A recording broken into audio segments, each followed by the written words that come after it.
Dion Wu, your new Battlefield Fight League, first ever Battlefield Fight League amateur 125-pound champion. All three judges scored in your favor. It was very, very close fight. When you heard all three judges, were you shocked that it was your name read, or did you think you had enough? The only thing I was really shocked about was, like, in my honest opinion, I did kind of score the first 2 rounds for him. But the last 3 rounds I knew I took, because he just, like, I could tell he was just too tired to really put any pressure on me. So again, like, even when I was on my back, I still felt like I was bringing it to him. When I heard that all three judges scored it 48-47, or was it? Yeah, it was 48-47, yeah. Yeah, I knew it was for me because I knew for sure I won at least 3 of the rounds. So when they read my name out, wasn't that surprised, just super stoked. I know it's just an amateur title, but for me, this is the past 6 years of my life that I've put into fighting, and it's just nice to have it finally pay off. For sure, and you know, you've had your fair share of, you've had your stand-up fights, you've had your grappling experience. You haven't had too much time inside the cage as an MMA fighter. How did it feel to get the belt around your waist as that MMA fighter? And is this where you're going to be staying home now, or are you going to be staying inside the cage as an MMA fighter, or do you still want to bounce back and forth? Honestly, finally getting the belt, kind of felt like I finally got one for all the jiu-jitsu guys. For like the longest time, it was like, Dion's just a jiu-jitsu guy, he doesn't have any stand-up. Well, I have 3 kickboxing fights, and all the ones I fought in BC I won, so my stand-up's pretty decent, I would say.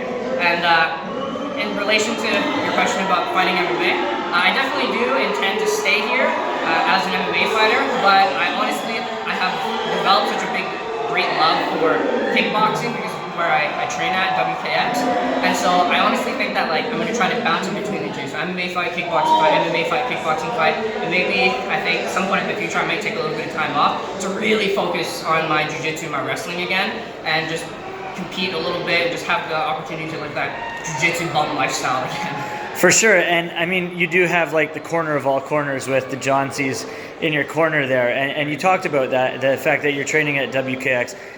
You say that guys say to you, you know, you're a grappling guy, you're a jiu-jitsu guy. You are a brown belt in jiu-jitsu, which you just got, congratulations. Thank you, sir.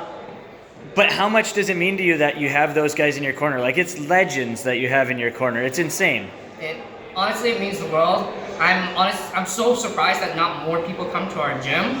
All the guys that we have are like tough as nails, but it's honestly like a brotherhood. Like, to me, what the Johnsies have done as a family for me, I'll honestly never be able to repay them. All I can really do is go out there and fight my best and continue to bring W's back to them so that I help spread their name even further, more than they've already done for themselves. I really want everyone to know that, like, if you want to get good kickboxing training, if you want to have a good home gym, WKX is the place to be.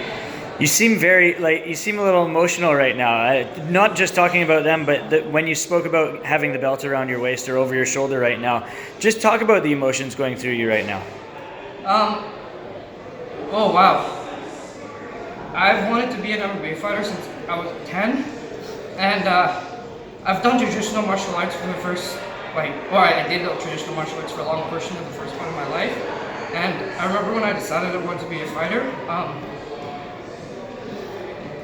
not very many people supported me. I wasn't actually allowed to start even jiu-jitsu till I turned 16, and even then I remember telling my friends that I wanted to be a fighter, and I remember they all laughed in my face, and I don't blame them because it was just such a big dream for someone so small.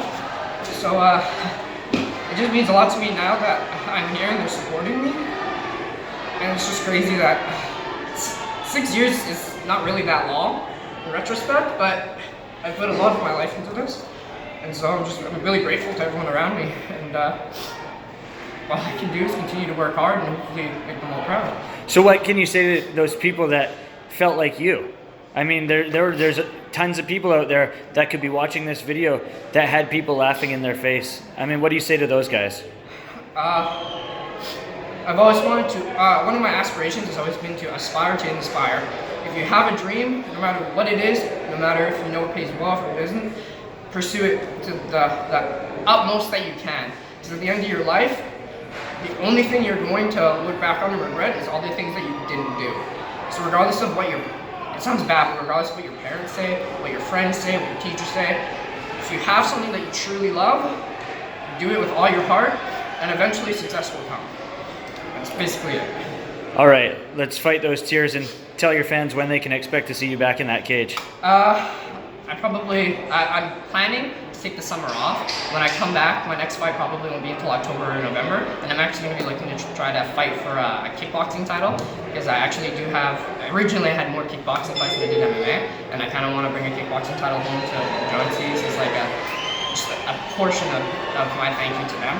So probably that, and then I want to fight for BFL maybe once more in the future and going into early next year, and then actually looking to go pro after that. So congratulations, man. thank you.